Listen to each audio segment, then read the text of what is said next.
Had these gusty winds. All right, now we've got a viewer question about our winds and the weather recently, and one of you asked us, I grew up here and I don't remember so many days that were windy.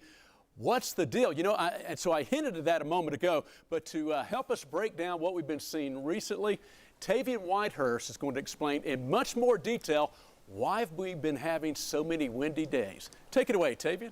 Well, thank you very much, Todd. I mean, to make a long story short, we've just been having a very active weather pattern. When we were transitioning from the winter into the spring, we had some very warm conditions, somewhat consistent high pressure. But once that ended, things started to get kind of active quickly, not just here in East Tennessee, but the entire country. So right now, of course, we have the special weather statement, wind gusts getting upwards of 35 miles per hour, but we're still seeing some clear skies right now. And so the reason that is happening is because the system that we had just passed us from that wider scale. But when it comes to winds, this is all happening because right now air pressure is always trying to reach that equilibrium state. So we've got that system of low pressure that just passed us and high pressure over into the west. Now, if these two systems are weak or somewhat constant, we get weaker winds. We don't really notice much of a problem. It's more of a nice breeze. But when those systems get stronger or maybe even more severe, like we're seeing this season, we get much stronger winds that come from it. You can kind of notice that the clockwise winds of the high pressure and the counterclockwise winds of the low pressure, they come together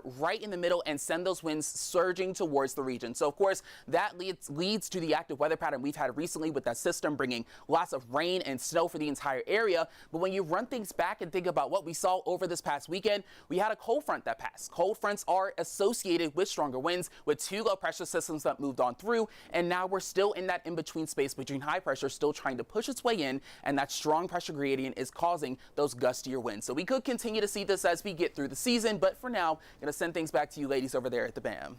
Thank you for answering our question. I know. And our viewers' question as well. All right, Tevian, thanks. And if you have a question, we want to hear from you. You can email us at 10listens@wbir.com or simply text us at 865-637-1010.